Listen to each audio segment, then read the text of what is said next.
Assalamualaikum warahmatullahi wabarakatuh. Waalaikumsalam warahmatullahi wabarakatuh. Yang saya hormati kami selaku dosen mentul praktik kesekretariatan dan teman-teman yang saya cintai dan saya banggakan. Perkenalkan, nama saya Najwa Fani, nomor absen 18 dengan NIM 452232121. Asal saya dari Purwokerto, Grobogan, dan saat ini saya tinggal di Jalan Banjarsari,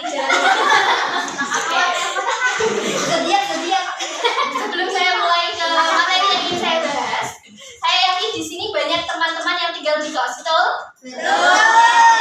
Saya mau tanya nih teman-teman, pernah nggak kalian tuh merasa kangen dengan suasana di rumah? Apa yang membuat kangen di rumah tuh apa? Ocehannya ibu, sama orang tua. Ocehannya ibu, adik, atau bahkan bantal guling kalian tuh udah meronta-ronta, udah melambai-lambai di rumah kalian pulang ya. Jadi ini biasa disebut dengan homesick. Homesick ini adalah keadaan di mana kita itu merasa tiba-tiba kangen dengan suasana di rumah saat kita berada jauh dengan keluarga dan harus beradaptasi dengan lingkungan baru.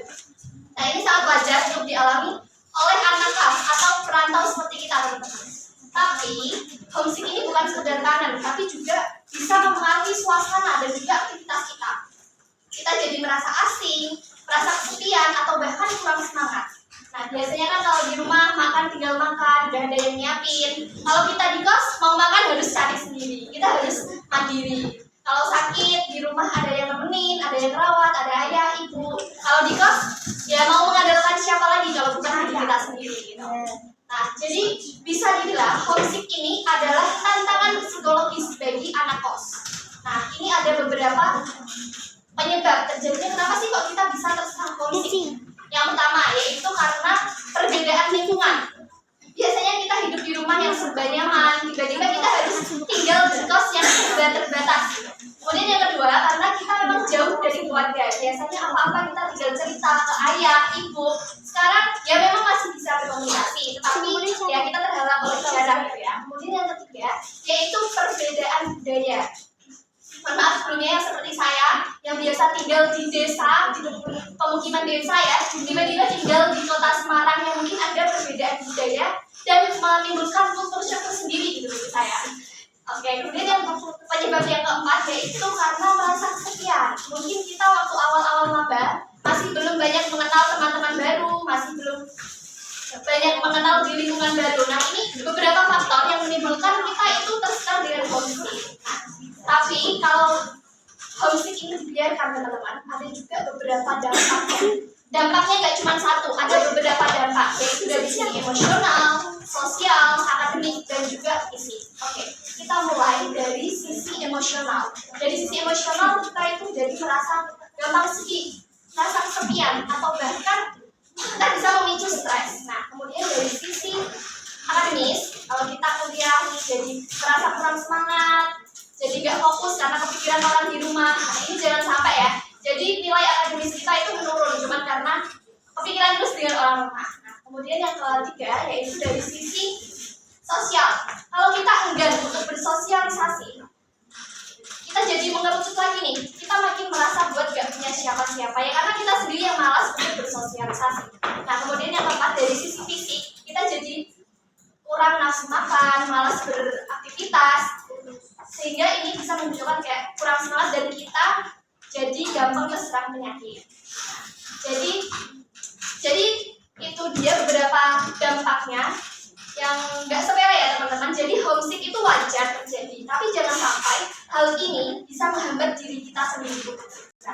Nah, untungnya nih ada beberapa cara sederhana untuk kita menghadapi homesick kita.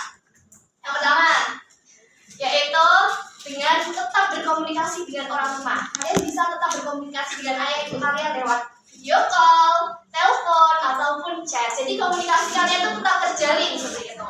Kemudian dengan cara yang kedua, kalian bisa membawa suasana ke rumah di kos. Jadi kalian bisa membawa foto keluarga, bisa membawa selimut kesayangan kalian, boneka kesayangan kalian di kos. Jadi kalau kalian pulang di kos tuh merasa kayak ya suasana seperti di rumah gitu. Nah, kemudian cara yang ketiga yaitu mengisi waktu kalian dengan hal-hal positif. Kalian bisa melakukan hobi kalian, berolahraga, atau keluar bareng teman-teman gitu ya. keempat yaitu kita harus memperbanyak relasi, kita harus punya banyak teman. Kita bisa ikut organisasi, kita bisa belajar bareng teman-teman biar nggak suntuk sendirian di kelas terus. Kemudian cara yang terakhir, ini yang paling penting. Kalian harus ingat tujuan awal kalian untuk di sini tuh untuk apa? Kalian di sini untuk apa? Untuk belajar, mencari ilmu, pulang membawa gelar, meraih cita-cita. Nah, ini harus dijadikan tujuan atau motivasi awal kalian untuk tetap bertahan dan gak terkena kehomesikan kalian. Oke. Jadi, saya harap dengan beberapa cara-cara tadi bisa merubah kehomesikan kalian sebagai motivasi, bukan sebagai hambatan. Cukup sekian yang dapat saya sampaikan. Semangat untuk teman-teman semua. Salam dari saya sebagai anak kos. Wassalamualaikum warahmatullahi wabarakatuh. Waalaikumsalam warahmatullahi wabarakatuh. Persegi persegi panjang.